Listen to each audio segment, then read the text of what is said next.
Chen, and today we will be talking about the employment opportunities in tourism. So, here's the objectives. Number one is to provide an overview of tourism careers. Second is showcase specific rules and responsibilities. Third is inspire creative positions in tourism. So, tourism is one of the biggest industries in the world. It includes transportation, accommodations, food, tourist spots, travel agencies, and many related services. And each area provides many job opportunities. So, for now, let's focus on the airline industry. So we have the flight attendant. So flight attendant is the most popular airline job. So their main job is to make sure that the passengers are safe and comfortable during their flights. So they greet passengers, show safety procedures, serve food and drinks, answer questions, and to be a flight attendant, you need to be calm, friendly, and approachable, be in good health and know how to speak English, and speaking another language is a plus, and be physically fit to help in emergencies. And one of the best benefits if you are a flight attendant is free or discount travel even with other airlines. Second is ticket agent reservation work. So this agent helps you to book your flights either by phone or at the airport. So they answer flight questions, check baggage, sell tickets, issue boarding passes, and this job requires a friendly attitude because they deal with many people every day. Third is we have the airline food service. Though not seen often, but their job is very important. These people prepare meals for flights. Airlines sometimes serve as special meals that match the cultures of the destinations. People in this job usually have experience in cooking, hotels, and restaurant work. Fourth is we have the flight dispatcher. So flight dispatcher decides if a flight can safely take off. They check the weather, talk to the pilots, monitor safety procedure, and they are key in making the flight smooth and safe. Number 5 is we have the operation or ground agent. So these workers handle the luggage and cargo. They make sure that the plane is balanced and ready. They also help passengers and announce flight arrivals and departure. 6 is we have the sales or district manager. So these people promote flights, give discount travel agencies, help increase ticket sales, and they must be good at talking to people and marketing the airline. 7 is the airline lounge receptionist. So they work in the airport lounge. They assist a very important person or the VIP passengers. They serve snacks, answer questions, and guide passengers to their routes. Number 8 is the flight attendant supervisor. So this person manages and trains flight attendant. They check if everyone are doing their job properly and right performance.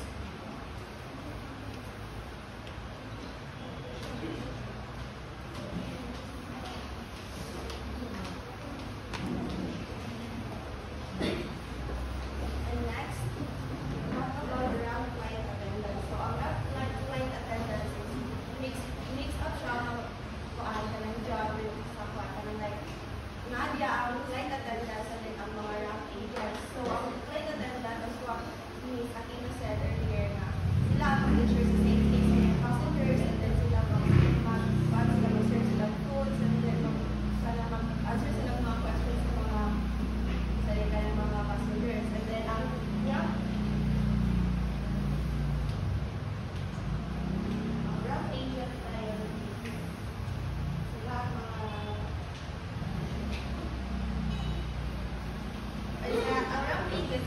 ground crew. So sila ang usually ang load ug unload sa mga luggages and cargos, and then sila rin ang mag-check sa baggage for balance and secure placement.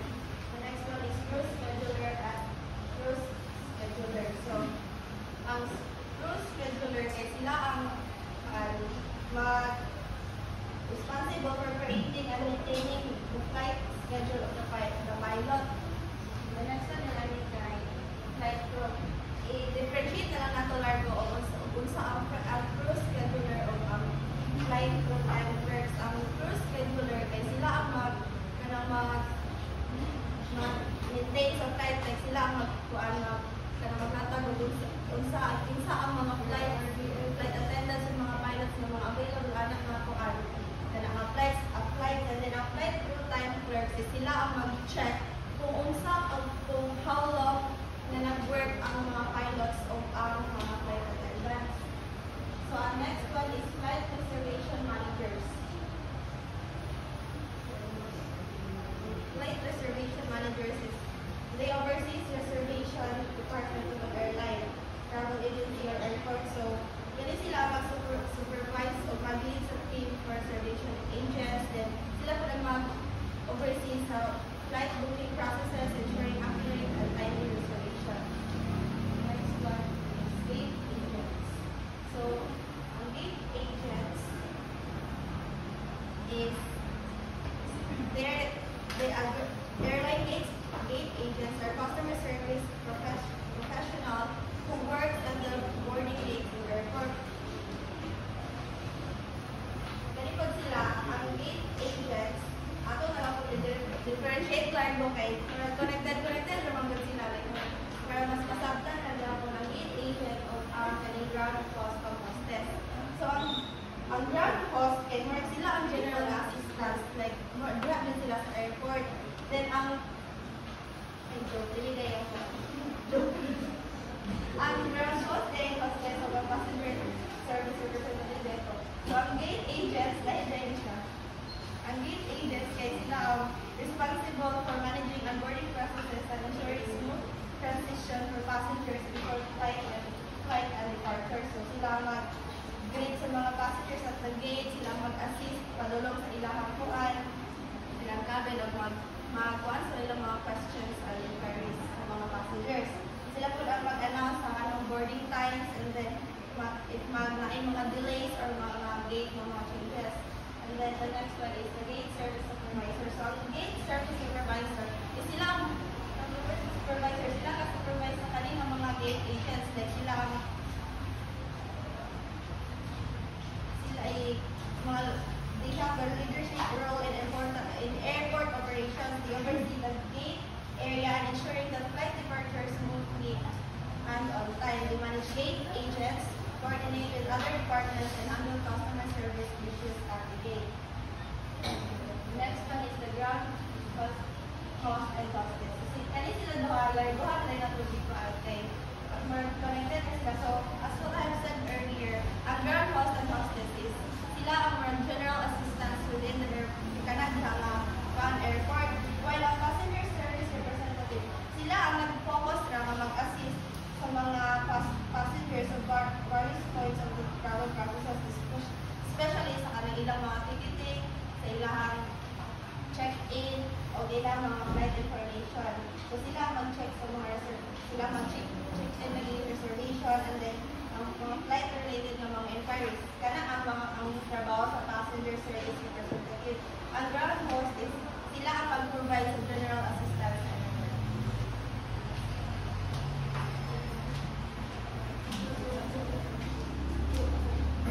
Next is reservation agent. Reservation agent is airline and customer service represent who handle flight bookings.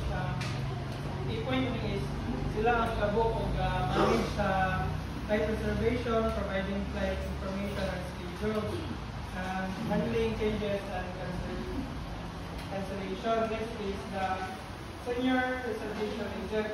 Paano siya? Siya ang mas experienceado siya kaysa reservation agent. Siya ang handle sa high priority or complex customer issues, resolving related problem or complaint, and mentor po siya sa mga junior agent.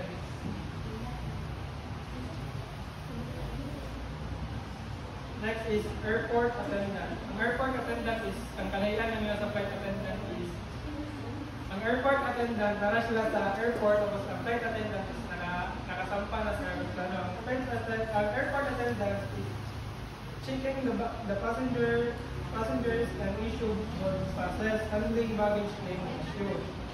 Next is the flight information details.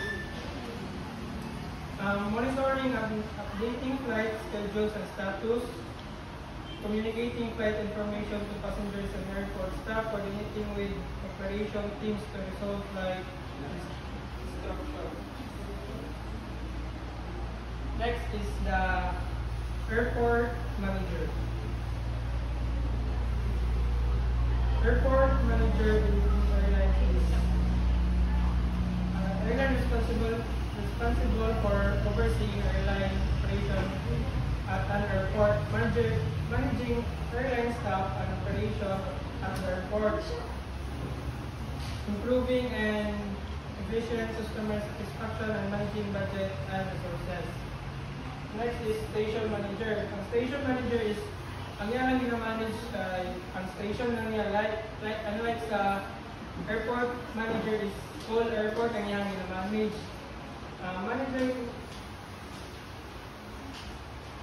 Manage lang niya po siya sa mga staff, sa mga kwan, pero gamay lang niya ang tao, hindi siya para sa airport manager.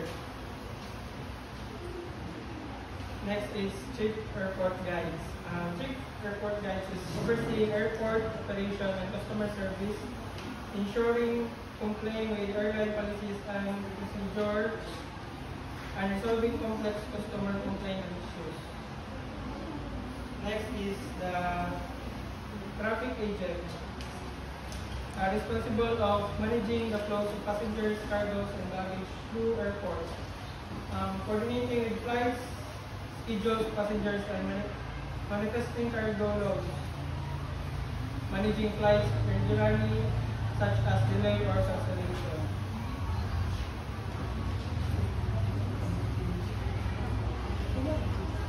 Next is travel agencies. Travel agencies act as intermediaries between travelers and various travel services such as flights, hotels, hotels, buses, and more. They offer employment in a variety of roles, including travel agents, tour operators, and support staff. These agencies are usually simplifying the planning process for clients and ensuring smooth travel experience. Like example, like simply help customer flight international trips.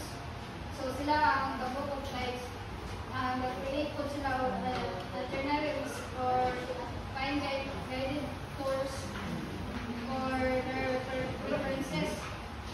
Next is travel agents. Travel agents help clients organize trips by booking flights, accommodations, and transportation. They also provide personalized advice on destination, provide activities, and ensure all travel documentation is in order. For example, naipopol for matalimon sila. Travel agent is sila na ang mag-book sila flight for another country. So, like example, Rome, sila na ang sila hotel or sila na ang sitting sa ilang mga tour kung masas na gasto. So, next is travel information center supervisor. So, travel information center supervisor is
the motor coaches. Motor coaches includes bus dispatchers. Yun siya is siya ang bahandod or supervise sa housekeeping and sa pagkaon. Then next is ang bus attendants. Which siya ang ga-organize sa activities and ka-interact sa mga guests. And then next is we have the dispatcher clerks. Siya sad ang ga-coordinate sa bus schedules o ga-track sa time records o ga-arrange sa mga replacements as needed. Next is car rental industry includes sales rental agents. Siya ang ga-assist sa mga ga-rent of cars requiring strong communications and customer service skills. Next is reservation agents. Siya ang nakahandle sa mga inquiries of booking sa mga customer and then demanding sa mga payments and confirmation. Next is we have car rental facilities. Siya ang mag-promote